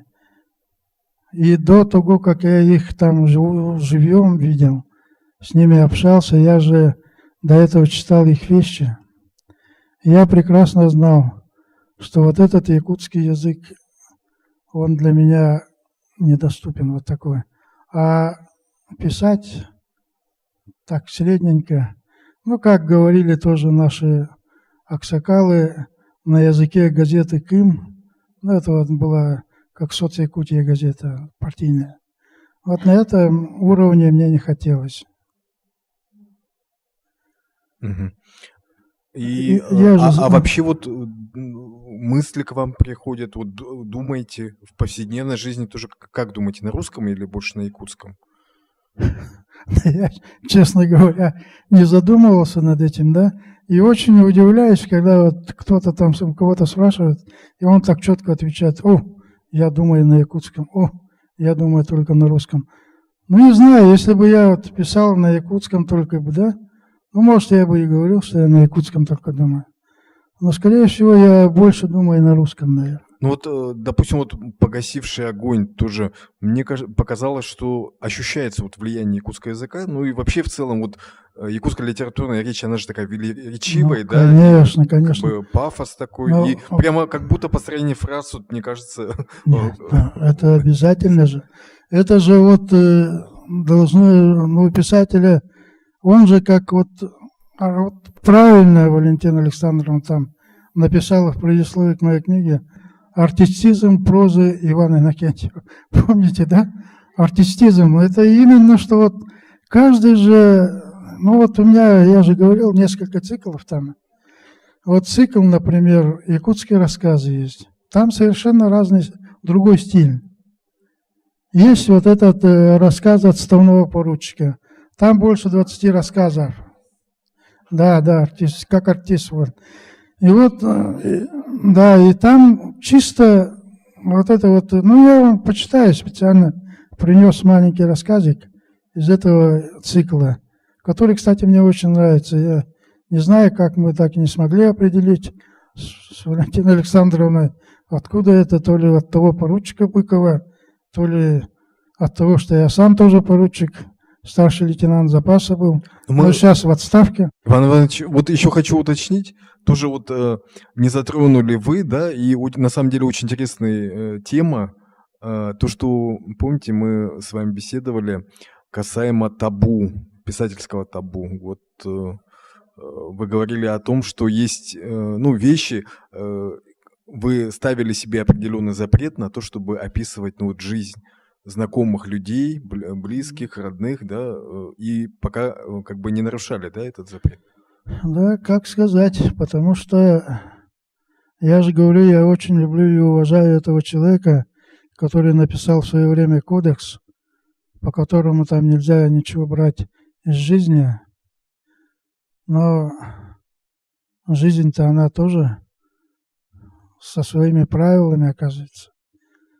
Там одним вымыслом не обойдешься. Но хотя вот этот роман, там он, конечно, ну там, ну как, ее тоже таким вот реалистическим не назовешь, потому что там главный герой умеет летать. Потом там он разговаривает со статуэткой Дон Кихота. Ну, и это у меня роман будет о свободных людях несвободного времени, наверное, если коротко сказать. И вот я там немножко нарушаю, там кое-что, вот образы знакомых там у меня. Но они все равно как-то гипертрофируются, потому что роман-то у меня необыкновенный, а разгильдяйско-философский роман Тризна. Вот так он определяется. Так что там тоже немножко, ну, чем кончится, как говорится, пока не знаю. А фрагменты публиковались уже? Нет, я Нет их еще. принципиально не публикую. Вот такое. Ну, может, все-таки вот я думаю о том, что вот, может, вы скажете, как вот либералы, там все вот как люди современные, что вот патриотизм, это что там было сказано? Последняя часть — прибежище негодяя, да? Это, честно говоря, туфта.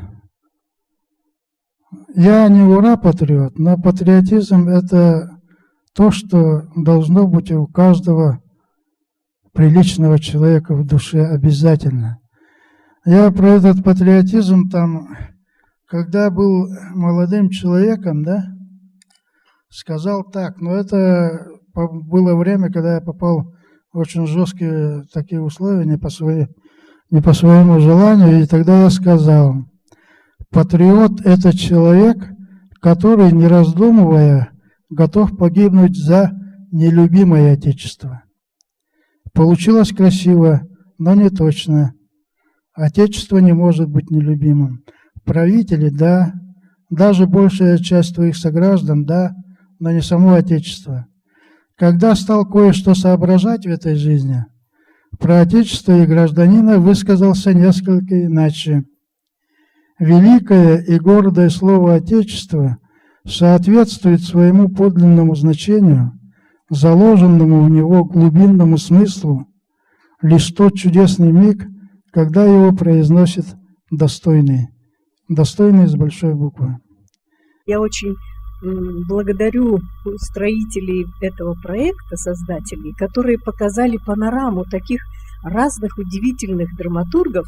Вот, скажем, Владимир Федоров – это человек, который явно идет, разрабатывает традиции великого драматурга графа Алексея Константиновича Толстого с его трилогиями о царях, об Иване Грозном и так далее, его религиозные пьесы. Дальше у нас Семен Ермолаев был человек, который в обычной простой ситуации видит, вернее, ставшей привычной ситуации, вдруг видит нечто такое пронзительное, пронзающее.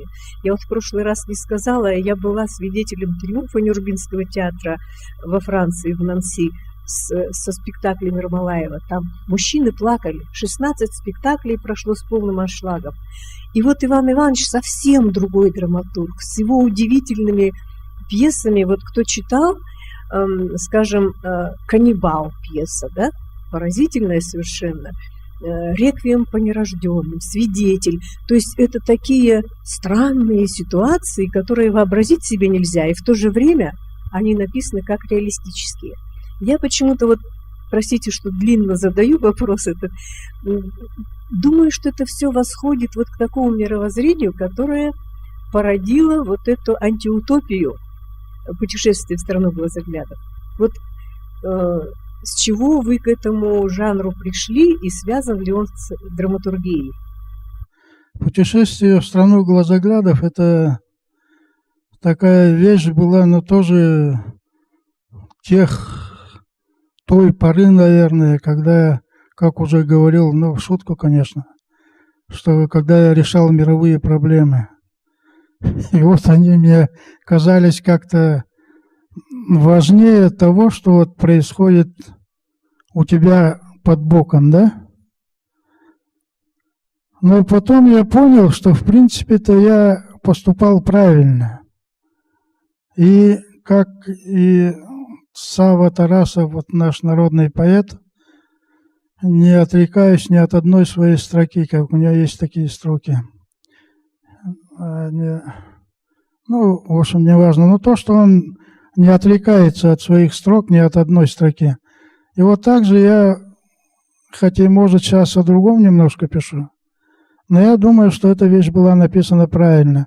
И то, что вот она, связь у нее с драматургией, наверное, она есть.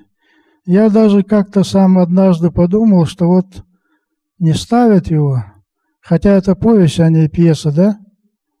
А вот бы мне самому, что ли, взять и поставить его на сцене. Потому что, не знаю, никогда себя в качестве режиссера не пробовал, но просто вот было бы интересно, наверное, думаю. Иван Иванович, нам нужно подвести итоги нашего конкурса читательского, и у нас есть призовой фонд из ваших произведений, которые мы можем присудить лучшим вопросам. Ну, насколько я знаю, у вас же был вопрос очень интересный про, если бы она была режиссером, ну, который учится на режиссера, Владислава, да? Вот ей обязательно Владислава. надо будет. Потом я, конечно, обязательно в своей любимой библиотеке Белинского. Но там они как коллектив, наверное, выступают. И третье... У нас много книг, да? У нас... Ну, есть вот тут... Ну, напишем, конечно, подпишем. Потом я все-таки решил маленько это... Может быть, кому-то из аудитории, да, тем, вот кто здесь находится. Потому что тут 5 книжек, да? Потом третью-то мы... Вот, ну, тут как-то Нюрбинским кому-нибудь, наверное, да, там сделаем. Хорошо. Ну, это мы спокойно потом напишем, запишем, потому что им еще же отправлять надо. Ну, в принципе, еще есть... И нашим вот из зала 2 человекам надо, вот кому. Но я думаю, тут Валентина Александровна и Анна Пшенникова, наверное. Да. А, кстати, и чтоб Жанна, да, чтобы вы вот это... Вам, я помню, очень понравилось мое определение вот этого... Как там про писательские дела-то? Наверное, я не самый лучший из людей, но когда беру в руку перо, чувствую, как сразу становлюсь другим человеком. Как будто вхожу в храм, где следует вести себя подобающим образом. Я становлюсь чище, честнее, добрее, бесстрашнее, быть может, даже мудрее и красивее, чем есть на самом деле в обыденной, обыкновенной жизни. И в этом я вижу божественное предназначение литературы, ее высокую неземную суть. Понимаете, вот после таких слов, как бы мне там, как бы не хотелось, я не могу халтурить в этом деле писательском, потому что это получится, что я обманываю самого Бога. А этого мне очень не хочется. Вот такие дела. Спасибо, Иван Иванович. Школа драматургов Арктики продолжает свои мастер-классы, и следите за новыми выпусками на каналах в социальных сетях и на нашем сайте. Всего хорошего.